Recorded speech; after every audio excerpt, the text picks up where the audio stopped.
वासुकी नाग की कथा। भगवान शिव का परम भक्त होने के कारण वासुकी नाग उनके गले पर विराजमान रहते हैं। आभूषण के तौर पर भगवान शिव के गले का हार वासुकी नाग को बताया गया है। वासुकी नाग को समस्त नागवंश के नागों का राजा बताया गया है। शास्त्रों के अनुसार वासुकी नाग का कैलाश पर्वत के पास ही विशाल राज्य था। अत्यंत विशाल और लंबा शरीर होने के कारण वासुकी नाग ने समुद्र मंथन के समय रस्सी के तौर पर अपना अहम योगदान दिया था।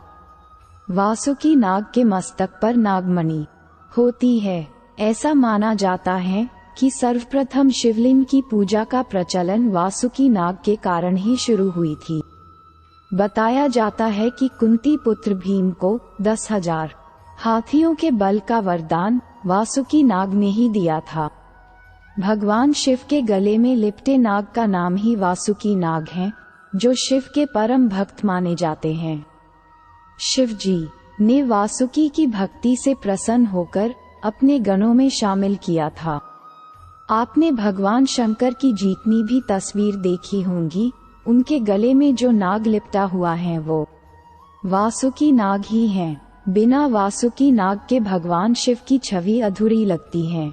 सावन के महीनों में भगवान शंकर के श्रृंगार में वासुकी नाग को जरूर दिखाया जाता है, क्योंकि जहाँ जहाँ शिव होंगे वहाँ वहाँ वासुकी नाग की भी पूजा होगी। वासुकी नाग के पिता का नाम ऋषि कश्यप और माता का नाम देवी कद्रू था। देवी कद्रू ने 1000 सर्पों की माता बनने का वरदान अपने पति ऋषि कश्यप से मांगा था। ऋषि कश्यप और देवी कद्रू से उत्पन्न पुत्रों में वासुकी नाग का दूसरा स्थान है। भगवान शिव का परम भक्त होने के कारण वासुकी नाग को शिवजी ने आभूषण के रूप में अपने गले में पहना।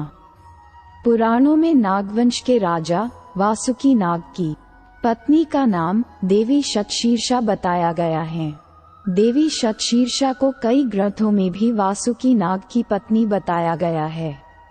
वासुकी नाग के माता पिता से 1000 संतानों की उत्पत्ति हुई थी, जिनमें वासुकी नाग के बड़े भाई का नाम शेषनाग अनंतनाग था।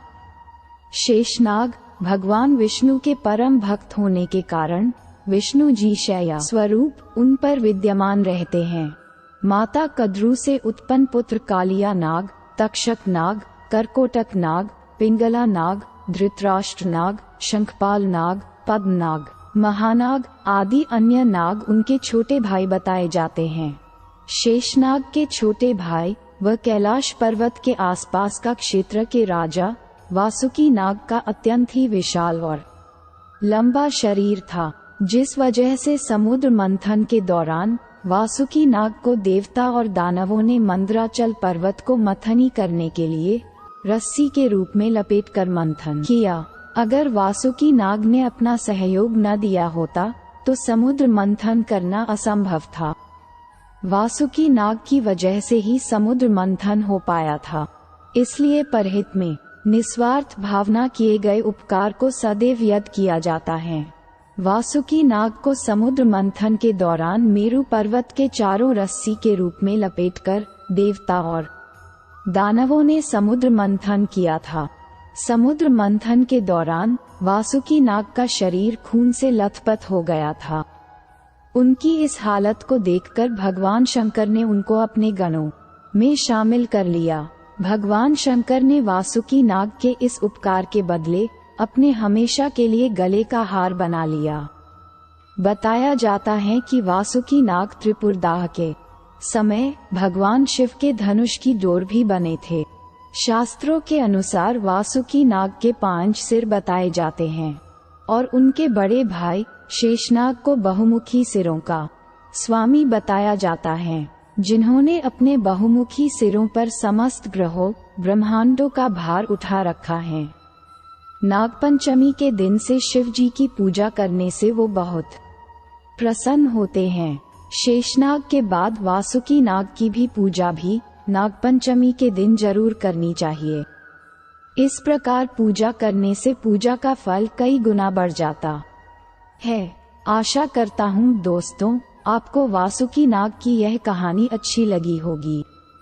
ऐसी ही और कहानियों के लिए हमारे चैनल आध्यात्मिक इंसान को सब्सक्राइब करें। हर हर महादेव।